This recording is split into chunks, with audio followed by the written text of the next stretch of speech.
Bismillahi, assalamualaikum warahmatullahi wabarakatuh. Alhamdulillah, alhamdulillahi rabbil alamin. Assalatu wassalamu ala asrafil anbiya wal mursalin. Asyhadu an la ilaha illallah wahdahu la syarikalah wa asyhadu anna Muhammadan abduhu wa rasuluh. Saudara-saudara yang dimuliakan Allah, alhamdulillah, dengan pertemuan kali ini kita akan membahas tentang masalah kitab catatan amal. Oleh karenanya perlunya kita meningkatkan rasa syukur kita kepada Allah yang telah memberikan kita nikmat iman dan nikmat Islam yang terpatri di hati kita.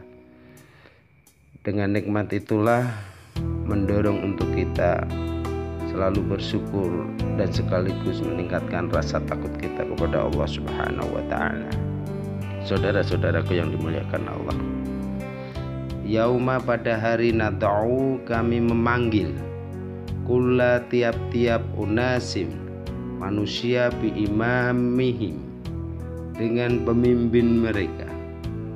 Faman, maka barang siapa utiya, diberikan kitabahu, kitabnya atau catatannya, biyaminihi, dengan tangan kanannya, faulaika, maka mereka itu yaqra'una, mereka akan membaca kitabahum, kitab atau catatan mereka, wala, dan tidak yuzlamun, mereka dianiaya petilah sedikit pun. Saudara-saudaraku yang dimuliakan Allah, ayat ini menerangkan di hari ketika kami memanggil tiap-tiap manusia dengan pemimpinnya, yaitu dengan nabi mereka. Kemudian dikatakan hai umat fulan, atau dipanggil dengan kitab-kitab hasil catatan amal perbuatan mereka. Lalu dikatakan kepada mereka hai orang-orang yang jahat. Hari yang dimaksud adalah hari kiamat. Maka barang siapa yang diberikan di antara mereka, yaitu kitab catatan amalnya di tangan kanannya, mereka adalah orang-orang yang berbahagia, yaitu orang-orang yang memiliki pandangan hati sewaktu hidup di dunia. Maka mereka ini akan membaca kitabnya itu dan mereka tidak dianiaya. Catatan amal perbuatan baik mereka tidak dikurangi barang sedikit pun, walaupun hanya sebesar biji sawi atau jarah. Saudaraku yang dimuliakan Allah Subhanahu wa ta'ala, kemudian ada suatu yang menyeru dengan lantang. Semua orang yang mulia pasti akan mengenali seruan itu. Yang akan melakukan hal itu tidak lain adalah orang-orang yang ahli mengerjakan sholat malam. Selain itu juga orang-orang yang tidak disibukkan dengan perdagangan dunia. Sesibuk apapun mereka akan tetap saja ingat kepada Allah. Setelah itu buku catatan amal akan berterbangan untuk menghampiri kelompok kiri atau kelompok kanan. Dan tidak lama kemudian timbangan amal, mizan, pun akan dipambang dengan jelas di hadapan seluruh makhluk. Oleh karena itu, bayangkan olehmu timbangan amal yang begitu besar ketika sedang dipasang. Bayangkan juga ketika semua buku catatan amal berterbangan ke udara. Entah apakah kitab catatan amal kita termasuk dalam golongan kanan atau golongan kiri. Diriwayatkan dari Al-Hasan bahwa dulu kepala Rasulullah pernah berada di pangkuan Aisyah.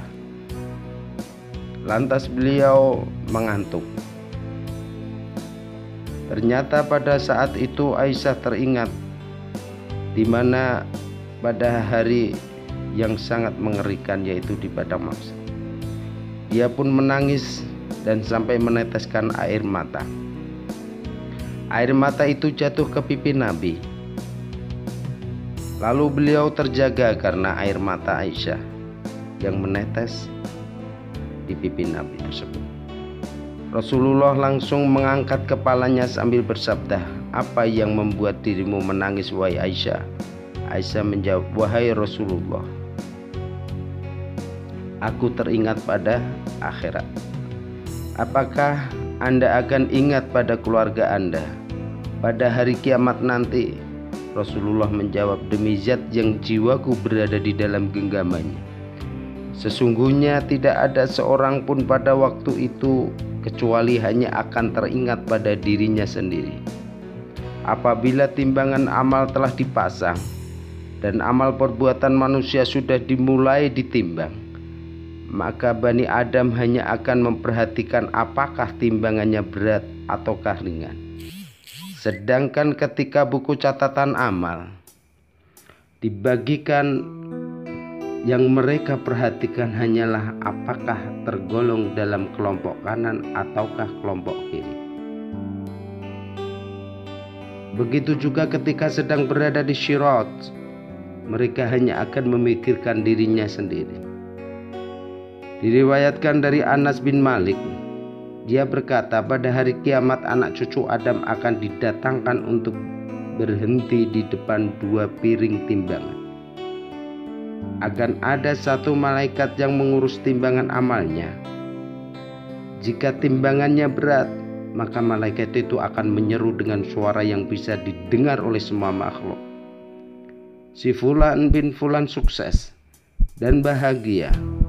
Pada waktu itulah dia tidak akan pernah lagi mengalami derita dan celaka. Namun jika timbang amalannya ringan, maka malaikat itu juga akan menyeru dengan suara yang juga bisa didengar oleh semua makhluk, si Fulan bin Fulan celaka. Maka dia akan celaka dan tidak pernah lagi menerima kebahagiaan setelah itu. Di mana letak hari pertanggungjawabannya, saudara-saudaraku? Ketika kita sedang berdiri di antara semua makhluk, maka kita akan melihat malaikat. Malaikat itu diperintahkan untuk menghadirkan malaikat Zabaniyah. Lantas malaikat Zabaniyah akan datang dengan membawa alat pemukul dari besi dan juga mengenakan busana dari api. Ketika kita melihat mereka, maka hati kita terasa melayang dan sangat ketakutan, saudara-saudara. Ketika kondisi yang sangat kalut, tiba-tiba nama kita dipanggil. Jadi kita dipanggil di hadapan orang-orang yang terdahulu dan mereka yang hidup setelah kita. Panggilan itu berbunyi, di manakah si Fulan bin Fulan? Sekarang tiba waktu pertanggungjawaban untuknya. Akan ada malaikat yang ditugaskan khusus menggandeng kita dan mendekatkan diri kita ke hadapan Allah Rabbul Alamin. Pada hari itu tidak akan ada kebingungan yang disebabkan oleh kemiripan nama antara orang yang satu dengan orang yang lain. Kita akan merasa bahwa diri kitalah yang dimaksud dengan panggilan malaikat itu. Maka diberitahukan oleh Tolha bin Amr. Dia berkata, Atha bin Abi Robah berkata, wahai Tolha, begitu banyak orang yang namanya mirip denganmu, dan begitu banyak juga orang yang namanya sama dengan namaku. Pada hari kiamat nanti, jika dipanggil si Fulan, maka yang berdiri hanya orang yang dimaksud dengan namanya saja, dan hatimu akan paham dengan maksud panggilan itu. Saudara-saudaraku yang dimuliakan Allah, ketika panggilan itu tiba untuk kita akan meloncat. Seluruh persendian kita akan gemetar, organ tubuh kita akan terasa merinding, dan roma muka kita spontan akan berubah sangat pucat karena ketakutan. Hati kita akan berdebar-debar ketika melihat malaikat yang ditugaskan untuk mengawal kita. Kita sangat sadar bahwa hanya dirilah saja yang dimaksud dengan panggilan yang baru saja dikumandangkan. Malaikat itu akan menggenggam kita dengan tegas dan mengajak kita menghadap Allah. Tindakan malaikat itu mirip dengan ketika kita menarik hewan yang telah dipasang tali kendali pada leher. Kita akan melangkah membelah barisan manusia untuk segera mempertanggungjawabkan amalan kita di hadapan Allah. semua pandangan makhluk pada waktu itu akan tertuju kepada kita. Coba bayangkan saudara-saudara, ketika kita sedang dalam kondisi yang sangat ketakutan seperti itu. Bayangkan bagaimana ketika malaikat menarik tangan kita dengan paksa. Bayangkan juga ketika kuat tangan malaikat yang akan menggandeng diri kita, bahwa diri kita sedang berjalan sambil tertunduk di hadapan semua makhluk. Hati kita seakan melayang ke angkasa karena ketakutan. Saudara-saudaraku yang dimuliakan Allah Subhanahu wa ta'ala, bayangkan kalau kita sudah berhenti di depan Arsy Ar-Rahman, lantas Allah berfirman kepada kita dengan kalamnya yang agung, "Mendekatlah kepadaku wahai Bani Adam." Kita seakan menghilang, ditelan oleh cahaya Allah. Kita berdiri di depan Allah yang Maha Agung, Maha Kuasa, lagi Maha Mulia, dengan hati yang hancur dan sedih. Kita dipenuhi dengan kekalutan, tertunduk, bermuka pucat, dan tubuh yang merinding. Kita persis dengan anak unta ketika baru saja dilahirkan oleh induknya.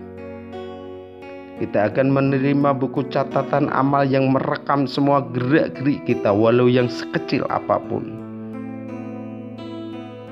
Kita akan membaca buku catatan amal itu dengan hati yang hancur.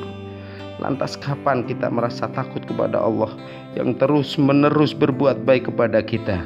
Bagaimanapun juga kita harus tetap menjawab ketika Allah menanyakan perbuatan buruk kita dan dosa-dosa besar yang telah kita lakukan.